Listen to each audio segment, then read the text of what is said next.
श्री महागणाधिपतये नमः।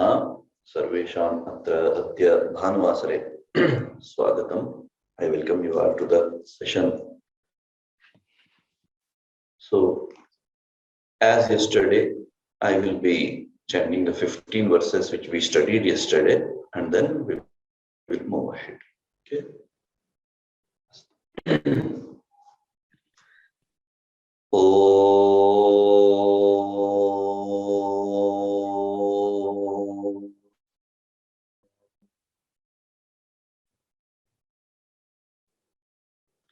हस्तीन्द्राननमिन्दुचूडमरुणच्छायं त्रिनेत्रान्वितम् आश्लिष्टं प्रियया सपद्मकरया स्वाङ्कस्थया सन्ततम् बीजापूरगदाधनुस्त्रिशिखयुक्चक्राब्जपाशोत्पलव्रीह्यग्रस्वविषाणरत्नकलशान् हस्तैर्वहन्तं भजे।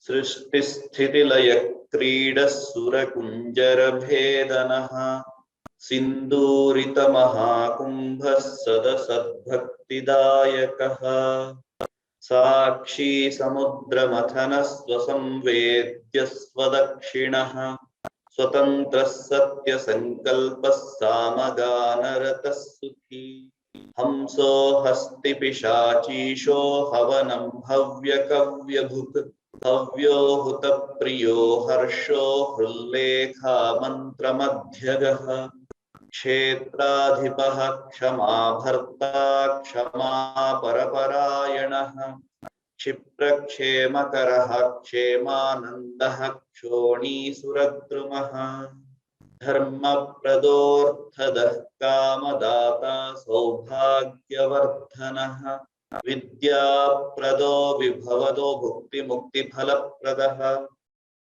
आभिरूप्यकरो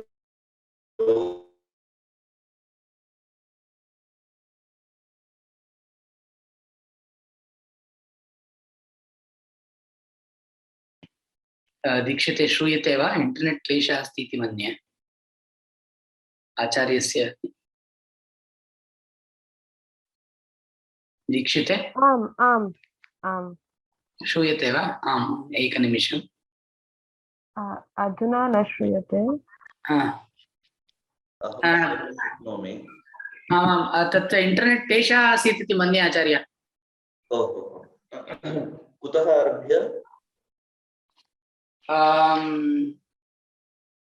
तत्र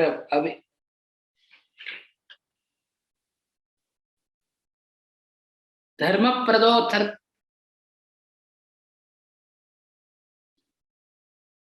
क्षेत्राधिपः अभवत् इति मन्ये। धर्मप्रद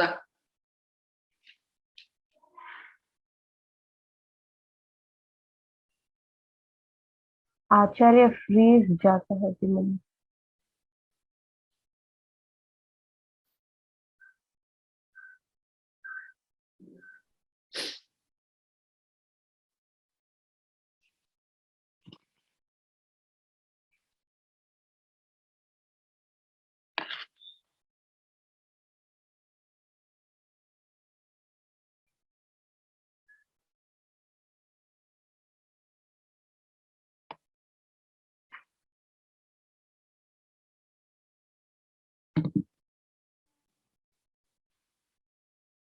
म्यूट मध्ये सन्ति इति मन्ये। न श्रूयते। अत्र काचित् समस्या आसीत् परिहृता सा। अतएव म्यूट् तः बहिरागन्तुं न शक्नुवन् आसम्। इदानीं सम्यक् श्रूयते। सम्यक् श्रूयते खलु? धर्मप्रदोऽर्थः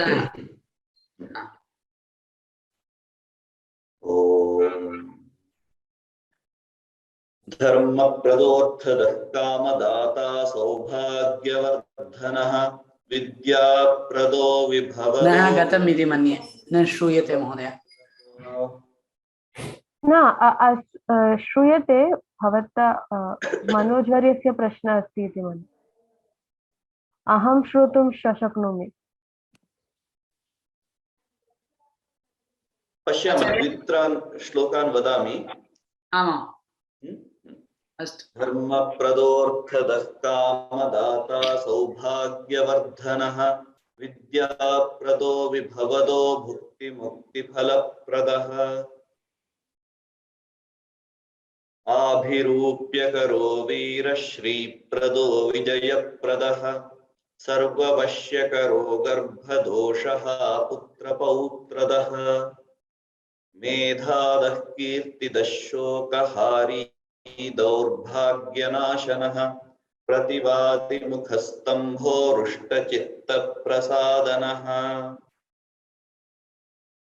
पराभिचारशमनो दुःखभञ्जनकारकः लवस्तृटिः कलाकाष्ठा निमेषस्तत्परः क्षणः घटीमुहूर्तं प्रहरो दिवानक्तमहर्निशम् पक्षो मासोयनं वर्षं युगं कल्पो महालयः राशिस्तारातिथिर्योगो वारः करणमंशकम् लग्नं होराकालचक्रं मेरुः सप्तर्षयो ध्रुवः राहुर्मन्दः कविर्जीवो बुधो भौमः शशीरविः कालसृष्टिस्थितिर्विश्वं स्थावरं जंगमं च यत् भूरापोग्निर्मरुद्व्योमाहङ्कृतिः प्रकृतिः पुमान् ब्रह्मा विष्णुः शिवो रुद्र ईशः शक्तिः सदाशिवः त्रिदशाः पितरः सिद्धा यक्षा रक्षांसि किन्नराः साध्या विद्याधरा भूता मनुष्याः पशवः खगाः समुद्राः सरितः शैला भूतं भव्यं भवोद्भवः सांख्यं पातञ्जलं योगः पुराणानि श्रुतिस्मृतिः वेदाङ्गानि सदाचारो मीमांसा न्यायविस्तरः आयुर्वेदो धनुर्वेदो गान्धर्वं काव्यनाटकम्.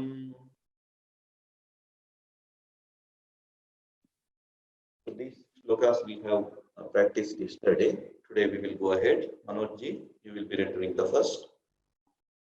Vaikhanasam Bhagavatam वैखानसं भागवतं वैखानसं भागवतं सात्वतं पाञ्चरात्रकम् सात्वतं पाञ्चरात्रकं सात्वतं पाञ्चरात्रकं शैवं पाशुपतं काला शैवं पाशुपतं काल शैवं पाशुपतं काल आमुखं भैरवशासनम् आमुखं भैरवशासनम् आमुखं भैरवशासनम् भैरव नास्ति भैरवशासनम् आमुखं भैरवशासनम् आमुखं भैरवशासनम् वैखानसं भागवतं सात्वतं पाञ्चरात्रकम् वैखानसं भागवतं सात्वतं पाञ्चरात्रकम् वैखानसं भागवतं सात्वतं पाञ्चरात्रकम् शैवं पाशुपतं कालामुखं भैरवशासनम् शैवं पाशुपतं कालामुखं भैरवशासनम् शैवं पाशुपतं कालामुखं भैरवनाशनम्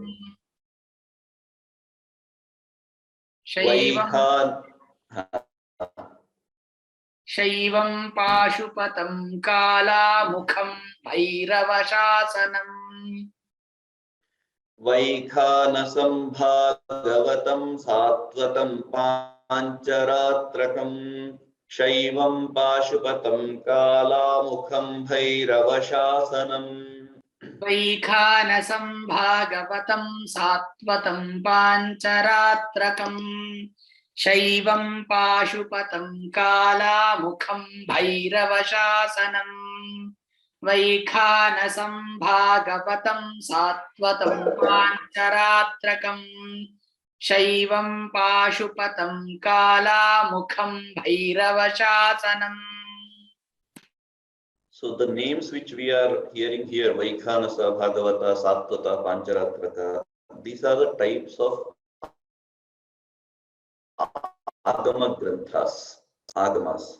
Agama means in the temples, if you have to perform the puja of Lord, so what are the various ways of doing, what are the prasadas to be given. So these details you find, how Alankarana should be done. So these details you usually find in this Agama texts. And the Andhra people may be knowing these names very fluently. They may be hearing these names because in Tirumala Tirupati Devasthana, they follow some of these Agamas to do the puja. Okay, we'll go ahead. Shaktam Vainayakam Sauram. Shaktam Vainayakam Sauram. Shaktam Vainayakam Sauram. Jaina Marhata Samhita. Jaina Marhata Samhita. Jaina Marhata Samhita. Sadasadvyaktam Avyaktam. Sadasadvyaktam Avyaktam. Sadasadvyaktam Avyaktam. Sachetanam Achetanam. Sachetanam Achetanam. Sachetanam Achetanam. Shaktam Vainayakam Sauram Jainamarhata Samhita. Shaktam Vainayakam Sauram Jainamarhata Samhita. Shaktam Vainayakam Sauram Jainamarhata Samhita. Sadasadvyaktam Avyaktam Sachetanam Achetanam. Sadasadvyaktam Avyaktam Sachetanam Achetanam. Sadasadvyaktam Avyaktam Sachetanam Achetanam. Shaktam Vainayakam Sauram Jainamarhata Samhita. Sadasadvyaktam Avyaktam Sachetanam Achetanam. Shaktam Vainayakam Sauram Jainamarhata Samhita. Sadasadvyaktam Avyaktam Sachetanam Achetanam.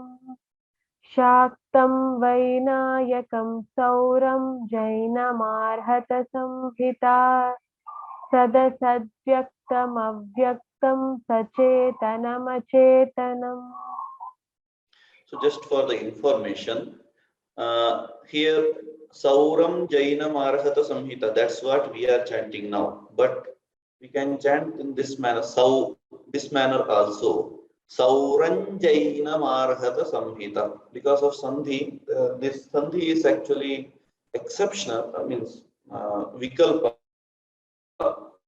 If you want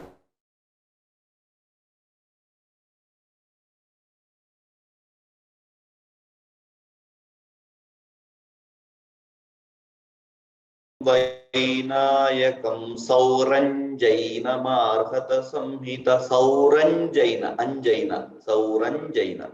Okay, so simple way of reading, which is also correct grammatically. Shaktam Vainayakam Sauram Jaina Marhata Samhita. So we will go with a simple way. Agregacha. Bandho moksha sukham bhogah. Bandho moksha sukham bhogah. Bandho moksha sukham bhogah. Ayoga satyamanurma. अयोगस्सत्यमनुर्महान् अयोगस्सत्यमनुर्महान् स्वस्ति हुं फट् स्वधा स्वाहा स्वस्ति हुं फट् स्वधा स्वाहा स्वस्ति हुं फट् स्वधा स्वाहा श्रौषड्वौषड्वषण् नमः षौषड्वौषड्वषण् नमः षौषड्वौषड्वषण् नमः बन्धो मोक्षः सुखं भोगो योगः सत्यमनुर्महान् बन्धो मोक्षः सुखं यो भोगो योगः सत्यमनुर्महान् बन्धो मोक्षः सुखं भोगो योगः सत्यमनुर्महान् पुनः वदति वा महोदय बन्धो मोक्षः सुखं भोगो योगः सत्यमनुर्महान्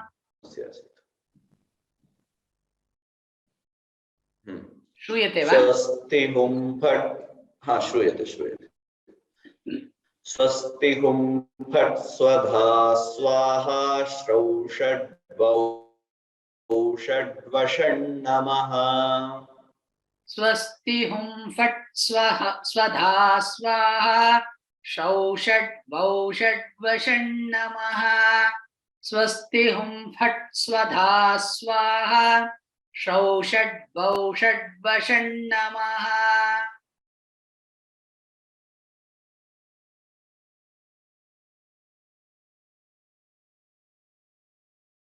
मध्ये क्लेशः सन्ति इति मन्ये आम्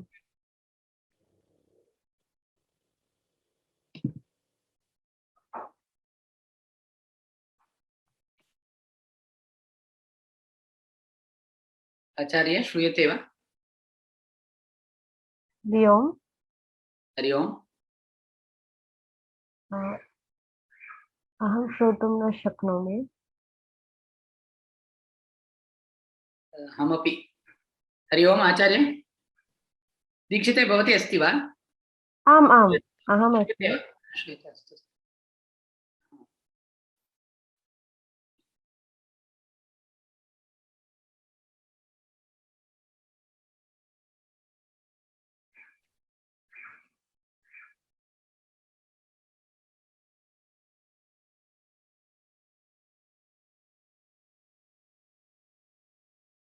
अद्य बहु क्लेशः वर्तते आमाम् आम्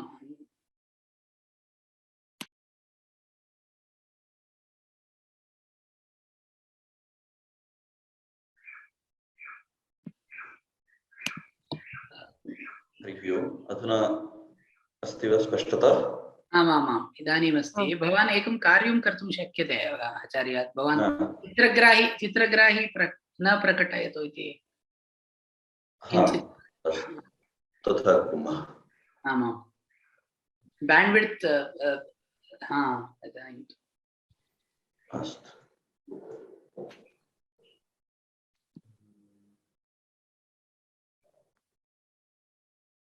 आरभामहे बन्धो मोक्षः सुखं भोगो योगः सत्यमनुर्महान् स्वस्ति हुं फट् स्वधा स्वाहा श्रौषड्वौषड्वषण् नमः बन्धो मोक्षः सुखं भोगो योगः सत्यमनुर्महान् स्वस्ति हुं फट् स्वधा स्वाहा श्रौषड्वौषड्वषण् नमः बन्धो मोक्षः सुखं भोगो योगः सत्यमनुर्महान् स्वस्ति हुं फट् स्वधा स्वाहा षौषड्वौषड्वषण् नमः So participants, I would like to keep my video off just because there is some network issue here. I don't know how it came today. It's maybe because of the wind is blowing very fast here. Maybe that is the reason. So please adjust for today. Maybe next week it will be fine. Thank you. अग्रे गच्छामः। ज्ञानं विज्ञानमानन्दः ज्ञानं विज्ञानमानन्दः ज्ञानं विज्ञानमानन्दः बोधः संविच्छमोऽयमः बोधः संविच्छमो यमः बोधः संविच्छमो यमः एक एकाक्षराधार धारः एक एकाक्षराधारः एक एकाक्षराधारः एकाक्षरपरायणः एकाक्षरपरायणः एकाक्षरपरायणः ज्ञानं विज्ञानमानन्दो बोधः संविच्छमोऽयमः ज्ञानं विज्ञानमानन्दो बोधः संविच्छमो यमः ज्ञानं विज्ञानमानन्दो बोधः संविच्छमो यमः एक एकाक्षराधार एकाक्षरपरायणः एक एकाक्षराधार एकाक्षरपरायणः एक एकाक्षराधार एकाक्षरपरायणः ज्ञानं विज्ञानमानन्दो बोधः संविच्छमोऽयमः एक एकाक्षराधार एकाक्षरपरायणः ज्ञानं विज्ञानमानन्दो बोधः संविच्छमो यमः एक एकाक्षराधार एकाक्षरपरायणः ज्ञानं विज्ञानमानन्दो बोधः संविच्छमो यमः एक एकाक्षराधार एकाक्षरपरायणः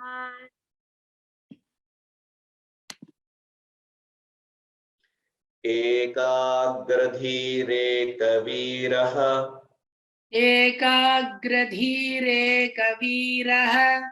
एकाग्रधीरेकवीरः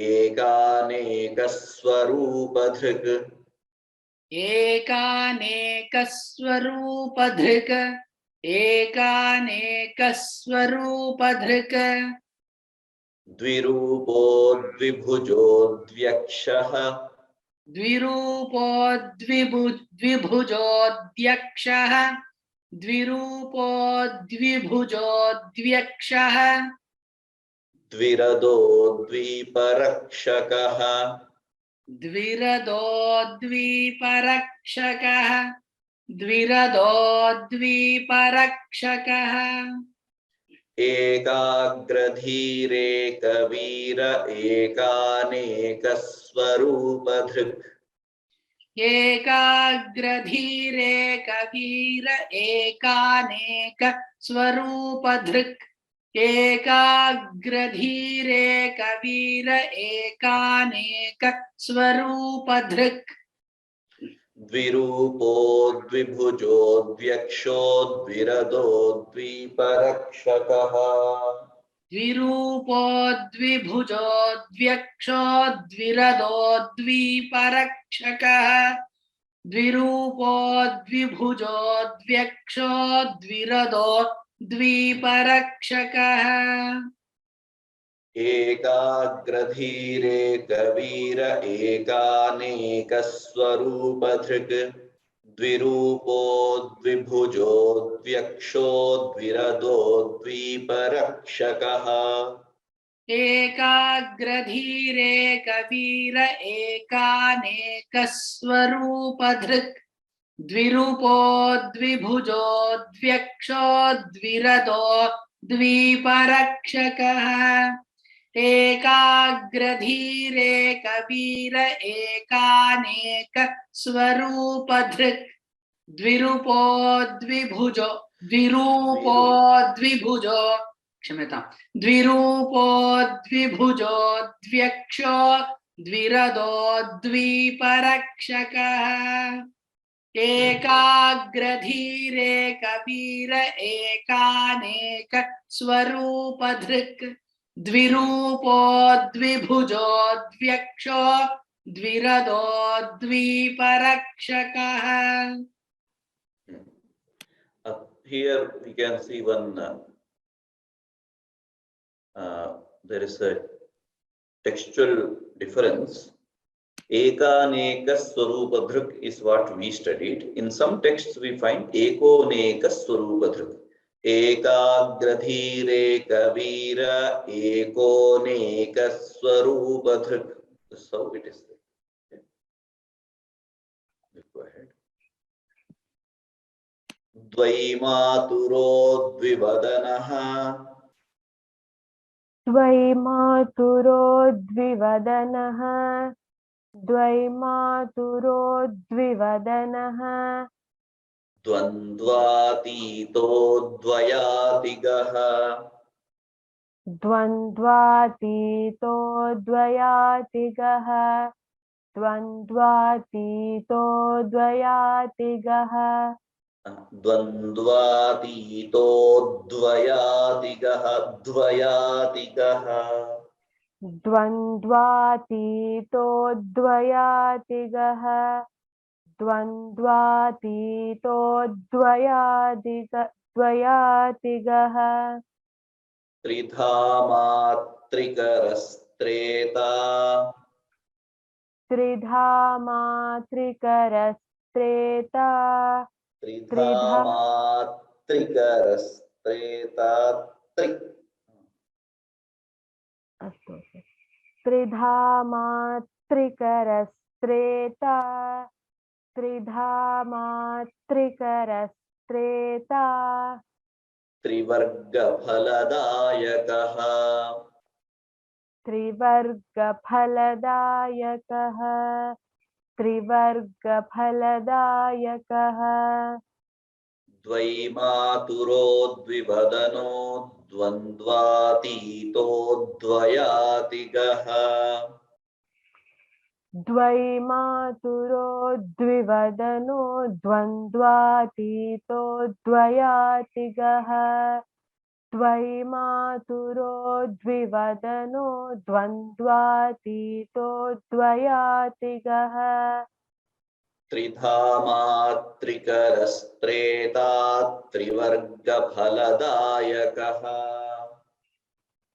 त्रिधा मात्रिकरस्त्रेता त्रिवर्गफलदायकः त्रिधा मात्रिकरस्त्रेता त्रिवर्गफलदायकः द्वैमातुरो द्विवदनो द्वन्द्वातीतो द्वयातिगः. त्रिधा मात्रिकरस्त्रेता त्रिवर्गफलदायकः. द्वैमातुरो द्विवदनो द्वन्द्वातीतो द्वयातिगः त्रिधा मात्रिकरस्त्रेता त्रिवर्गफलदायकः द्वैमातुरो द्विवदनो द्वन्द्वातीतो द्वयातिगः त्रिधा मात्रिकरस्त्रेता त्रिवर्गफलदायकः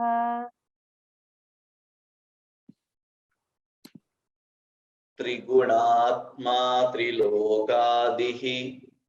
त्रिगुणात्मा त्रिलोकादिः त्रिगुणात्मा त्रिलोकादिः त्रिशक्तिशस्त्रिलोचनः. त्रिशक्तिशस्त्रिलोचनः त्रिशक्तिशस्त्रिलोचनः चतुर्बाहुश्चतुर्दन्तः. चतुर्बाहुश्चतुर्दन्तः चतुर्बाहुश्चतुर्दन्तः चतुरात्मा चतुर्मुखः चतुरात्मा चतुर्मुखः चतुरात्मा चतुर्मुखः त्रिगुणात्मा त्रिलोकादिस्त्रिशक्तिशस्त्रिलोचनः त्रिगुणात्मा त्रिलोकादिस्त्रिशक्तिशस्त्रिलोचनः त्रिगुणात्मा त्रिलोकादिस्त्रिशक्तिशस्त्रिलोचनः चतुर्बाहुश्चतुर्दन्तश्चतुरात्मा चतुर्मुखः चतुर्बाहुश्चतुर्दन्तश्चतुरात्मा चतुर्मुखः चतुर्बाहुश्चतुर्दन्तश्चतुरात्मा चतुर्मुखः त्रिगुणात्मा त्रिलोकादिस्त्रिशक्तिशस्त्रिलोचनः चतुर्बाहुश्चतुर्दन्तश्चतुरात्मा चतुर्मुखः त्रिगुणात्मा त्रिलोकादिस्त्रिशक्तिशस्त्रिलोचनः चतुर्बाहुश्चतुर्दन्तश्चतुरात्मा चतुर्मुखः त्रिगुणात्मा त्रिलोकादिस्त्रिशक्तिशस्त्रिलोचनः चतुर्बाहुश्चतुर्दन्तश्चतुरात्मा चतुर्मुखः समीचीनम्। अग्रे गच्छामः। चतुर्विधोपायमयः चतुर्विधोपायमयः चतुर्विधोपायमयः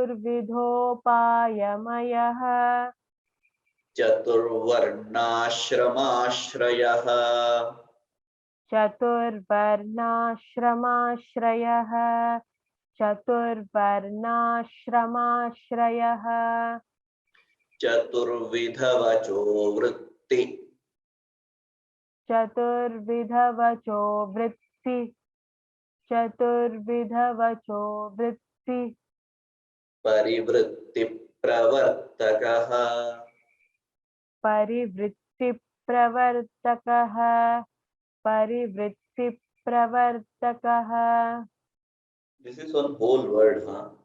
Chaturvidha vacho vritti parivritti pravartakah. This is not two or three words here. This is one single word. Okay? This we have to remember while chanting. चतुर्विधोपायमयश्चतुर्वर्णाश्रमाश्रयः चतुर्विधोपायमयश्चतुर्वर्णाश्रमाश्रयः चतुर्विधोपायमयश्चतुर्वर्णाश्रमाश्रयः चतुर्विधवचो वृत्तिपरिवृत्तिप्रवर्तकः चतुर्विधवचो वृत्तिपरिवृत्तिप्रवर्तकः चतुर्विधवचो वृत्तिपरिवृत्तिप्रवर्तकः वृत्तिपरिवृत्ति नास्ति, वृत्तिपरिवृत्ति।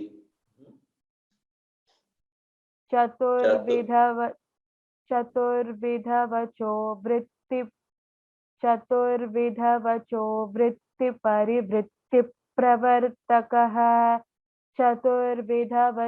वृत्तिपरिवृत्तिप्रवर्तकः चतुर्विधोपायमयश्चतुर्वर्णाश्रमाश्रयः चतुर्विधवचो वृत्तिपरिवृत्तिप्रवर्तकः चतुर्विधोपायमयश्चतुर्वर्णाश्रमाश्रयः चतुर्विधवचो वृत्तिपरिवृत्तिप्रवर्तकः चतुर्विधोपायमयश्चतुर्वर्णाश्रमाश्रयः चतुर्विधवचो वृत्तिपरिवृत्तिप्रवर्तकः साधु। चतुर्थी पूजन प्रीतः चतुर्थी पूजन प्रीतः चतुर्थी पूजन प्रीतः चतुर्थी तिथि संभवः चतुर्थी तिथि संभवः चतुर्थी तिथि संभवः So whenever there is a chata cha following visarga, the visarga gets converted into sha. Yeah, Preetaha Chaturthi, Preetash Chaturthi. In the previous verse also we have seen Chaturvidho Paya Mayaha Chaturvarna, Mayash Chaturvarna. So wherever the visarga, after visarga there is a cha, the visarga gets converted into sha.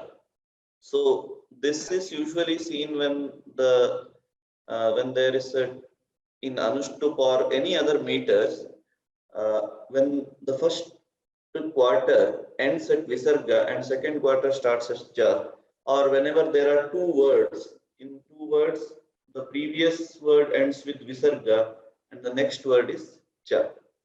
So most of the time it is seen that way.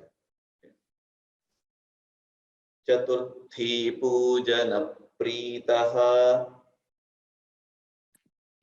चतुर्थी पूजन प्रीतः चतुर्थी पूजन प्रीतः चतुर्थी तिथि संभवः चतुर्थी तिथि संभवः चतुर्थी तिथि संभवः पंचाक्षरात्मा पंचात्मा पंचाक्षरात्मा पंचात्मा पंचाक्षरात्मा पंचात्मा पंचास्यः पंचकृत्यकृत् पंचास्यः पंचकृत्यकृत् पंचास्यः पंचकृत्यकृत् चतुर्थी पूजन प्रीतश्चतुर्थी तिथि संभवः चतुर्थी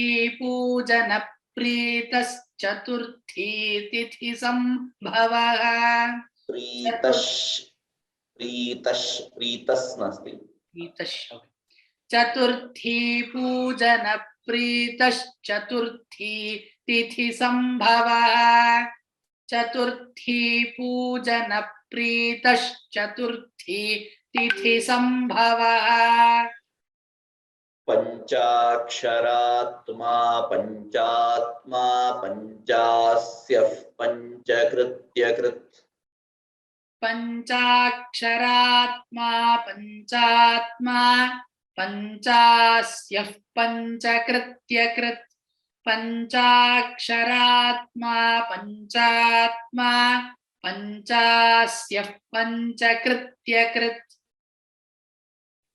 चतुर्थी पूजन प्रीतश्चतुर्थी तिथि संभवः पंचाक्षरात्मा पंचात्मा पंचास्यः पंचकृत्यकृत् चतुर्थी पूजन प्रीतश्चतुर्थी तिथि संभवः पंचाक्षरात्मा पंचात्मा पंचास्यः पंचकृत्यकृत् चतुर्थी पूजन प्रीतश्चतुर्थी तिथि संभवः पंचाक्षरात्मा पंचात्मा पंचास्यः पंचकृत्यकृत्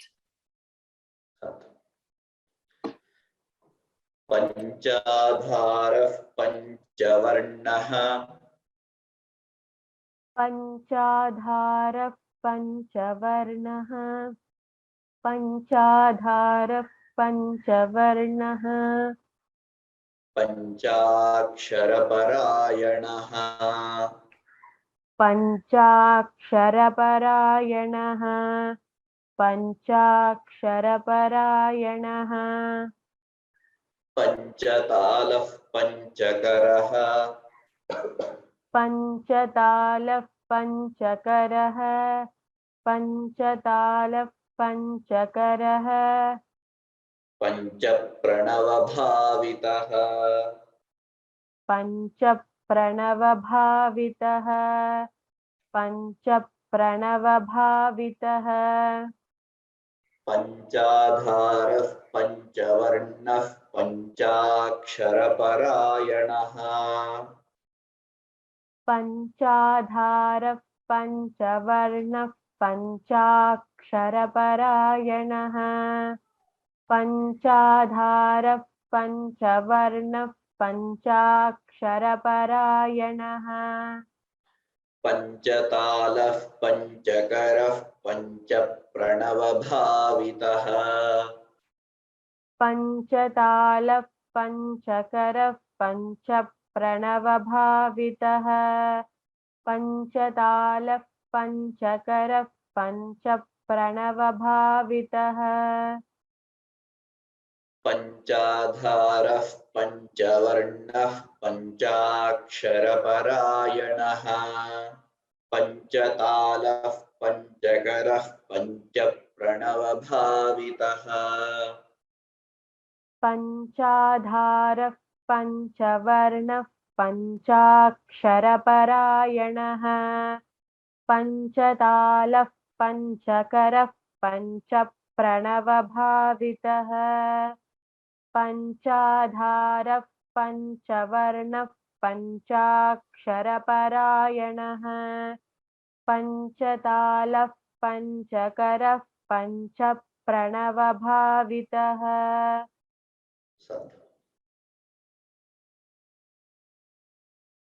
पञ्चब्रह्ममयस्फूर्तिः पञ्चब्रह्ममयस्फूर्तिः पञ्चब्रह्ममयस्फूर्तिः पञ्चवर्णवारितः पञ्चवर्णवारितः पञ्चवर्णवारितः पञ्चभक्ष्यप्रियः पञ्चभक्षप्रियः पञ्चभक्षप्रियः पञ्चभक्ष्य भक्ष्य नास्ति भक्ष्य पञ्चभक्ष्यप्रियः पञ्चभक्ष्यप्रियः बाणः पञ्चशिवात्मकः बाणः पञ्चशिवात्मकः बाणः पञ्चशिवात्मकः. So here the word is panchabanaha. It's not pancha, it's not banaha, it's panchabanaha. Just for splitting the quarters we are using panchabhakshya priyah pancha banah pancha shivatmaka, just for splitting the quarters. Otherwise it's panchabanaha. Panchabanaha is one word. Okay. Okay. Panchabrahmamaya spurtih panchavarnavaritah. पञ्चब्रह्ममयस्फूर्तिः पञ्चवर्णवारितः पञ्चब्रह्ममयस्फूर्तिः पञ्चवर्णवारितः पञ्चभक्ष्यप्रियः पञ्चबाणः पञ्चशिवात्मकः पञ्चभक्ष्यप्रियः पञ्चबाणः पञ्चशिवात्मकः पञ्चभक्ष्यप्रियः पञ्चबाणः पञ्चशिवात्मकः पञ्चब्रह्ममयस्फूर्तिः पञ्चवर्णवारितः पञ्चभक्ष्यप्रियः पञ्चबाणः पञ्चशिवात्मकः पञ्चब्रह्ममयस्फूर्तिः पञ्चवर्णवारितः पञ्चब्रह्ममयस्फूर्तिः पञ्चवर्णवारितः पंचभक्ष्य प्रियः पंचबाणः पंचशिवात्मकः पंचब्रह्ममयस्फूर्तिः पंचवर्णवारितः पंचभक्ष्य प्रियः पंचबाणः पंचशिवात्मकः. So there are three textual differences which we can see here. So when we read this Panchavarana Varitaha, most of us may have felt it difficult because sometimes because of some rules of Anushtup meter, most of the time this Pancha, instead of Pancha we will see Pancha. So see Pancha Brahmamaya Spurtif Pancha Varanavaritaha. This is easy to render. Okay. But Pancha Brahmamaya Spurtif Pancha Varanavaritaha is not that easy. Because but there are more than 1,000 types of Anushtup meters. In Anushtup meter itself, there are 1,000 types. So this fits in one of such. Okay, so this even both are correct. You cannot say that this is wrong, this is correct. Okay, so another difference you can see, instead of Bhaksha Priya is used. Pancha Bhaksha Priya Pancha. Okay, instead of Pancha Shivatmakaha, Shikhatmakaha is in some texts. So I will read whole shloka with the textual differences. Okay. Pancha Brahmamaya Spurtif Panchavaranavaritaha Pancha Bhaksha Priyah Pancha Banah Pancha Shikhatmakaha. So I have changed all wherever textual differences were seen. Okay. So we will go ahead. Shatkonapitha Shatchakra. षट्कोणपीठः षट्चक्र षट्कोणपीठः षट्चक्र धामा षड्ग्रन्थिभेदकः धामा षड्ग्रन्थिभेदकः धामा षड्ग्रन्थिभेदकः षडध्वध्वान्तविध्वंसी षडध्वध्वान्तविध्वंसी षडध्वध्वान्तविध्वंसी षडङ्गुलमहाह्रदः षडङ्गुलमहाह्रदः षडङ्गुलमहाह्रदः षट्कोणपीठः षट्चक्रधामा षड्ग्रन्थिभेदकः षट्कोणपीठः षट्चक्रधामा षड्ग्रन्थिभेदकः षट्कोणपीठः षट्चक्रधामा षड्ग्रन्थिभेदकः षडध्वध्वान्तविध्वंसी षडङ्गुलमहाह्रदः षडध्वध्वान्तविध्वंसी षडङ्गुलमहाह्रदः षडध्वध्वान्तविध्वंसी षडङ्गुलमहाह्रदः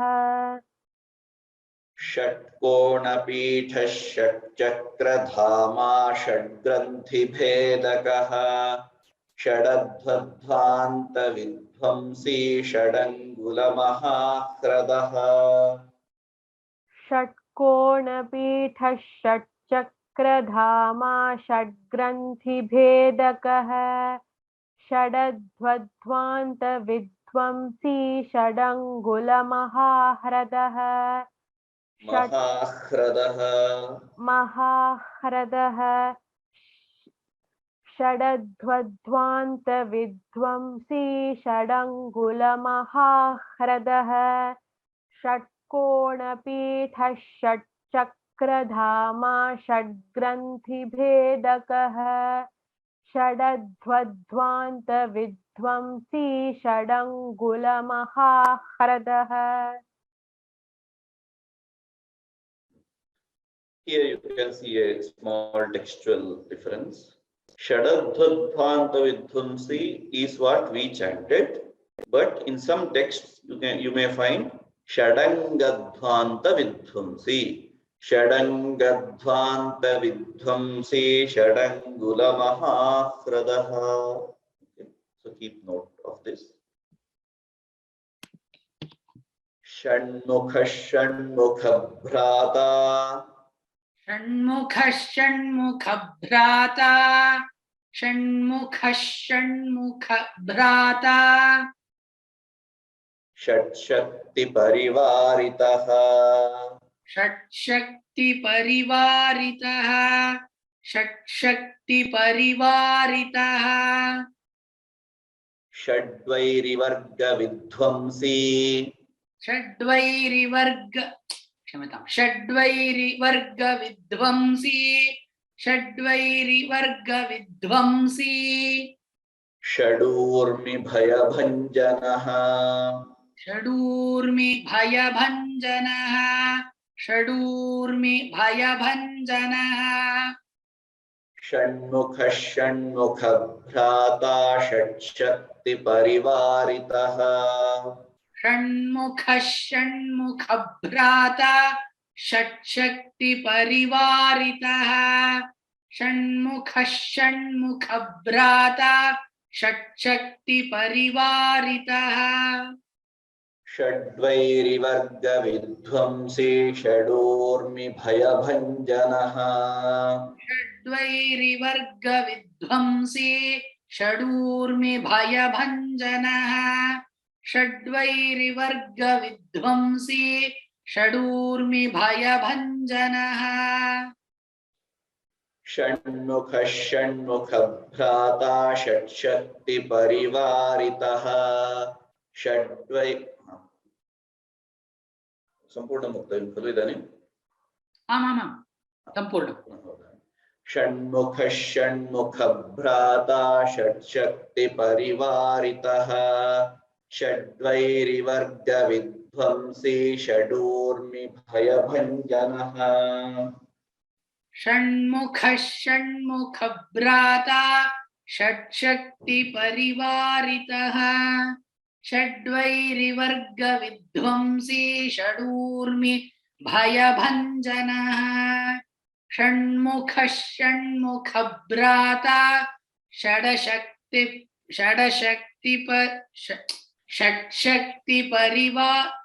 षण्मुखः षण्मुखभ्राता षट्शक्तिपरिवारितः षड्वैरिवर्गविध्वंसी षडूर्मिभयभञ्जनः षण्मुखः षण्मुखभ्राता षट्शक्तिपरिवारितः षड्वैरिवर्गविध्वंसी षडूर्मिभयभञ्जनः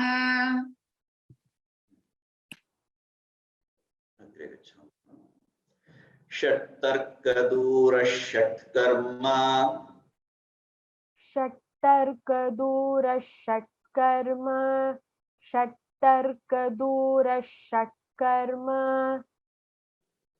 निरतः षड्रसाश्रयः निरतः षड्रसाश्रयः निरतः षड्रसाश्रयः सप्तपातालचरणः सप्तपातालचरणः सप्तपातालचरणः सप्तद्वीपोरुमण्डलः सप्तद्वीपोरुमण्डलः सप्तद्वीपोरुमण्डलः षट्तर्कदूरः षट्कर्म निरतः षड्रसाश्रयः षट्तर्कदूरः षट्कर्म निरतः षड्रसाश्रयः षट्तर्कदूरः षट्कर्म निरतः षड्रसाश्रयः सप्तपातालचरणः सप्तद्वीपोरुमण्डलः सप्तपातालचरणः सप्तद्वीपोरुमण्डलः सप्तपातालचरणः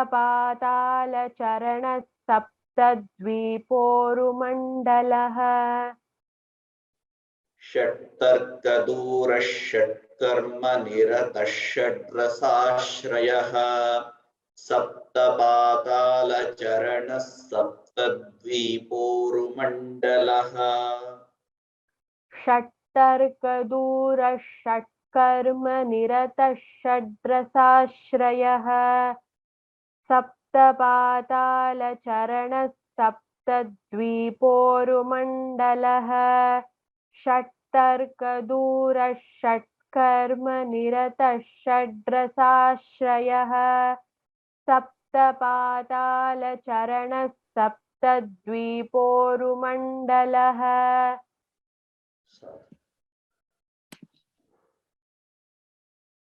सप्तस्वर्लोकमुकुटः सप्तस्वर्लोकमुकुटः सप्तस्वर्लोकमुकुटः सप्तसप्तिवरप्रदः सप्तसप्तिवरप्रदः सप्तसप्तिवरप्रदः सप्ताङ्गराज्यसुखदः सप्ताङ्गराज्यसुखदः सप्ताङ्गराज्यसुखदः सप्तर्षिगणमण्डितः सप्तर्षिगणमण्डितः सप्तर्षिगणमण्डितः सप्तस्वर्लोकमुकुटः सप्तसप्तिवरप्रदः सप्तस्वर्लोकमुकुटः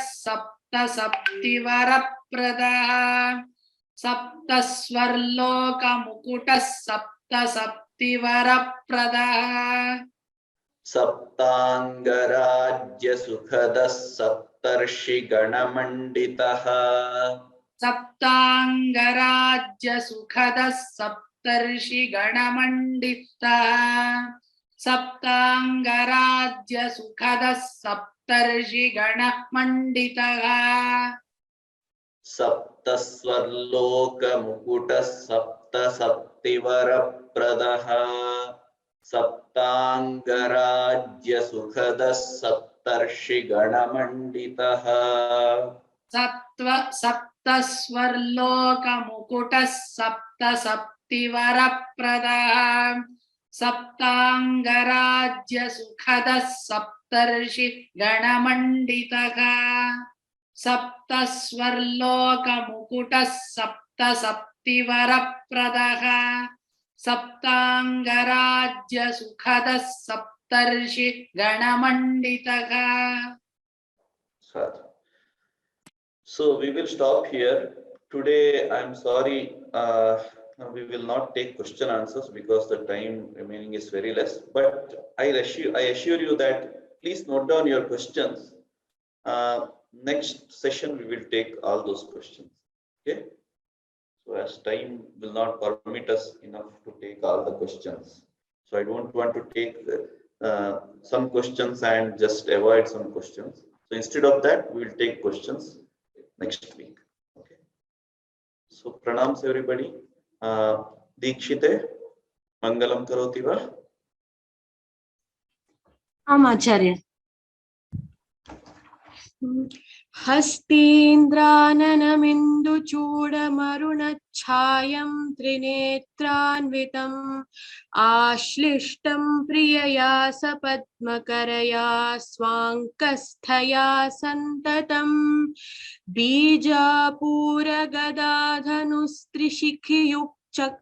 चक्राब्जपाशोत्पलव्रीह्यग्रस्वविषाणरत्नकलशान् हस्तैर्वहन्तं भजे। श्री महागणाधिपतये नमः। अग्रिम सप्ताहे पुनः मिलामः। राम राम, धन्यवाद।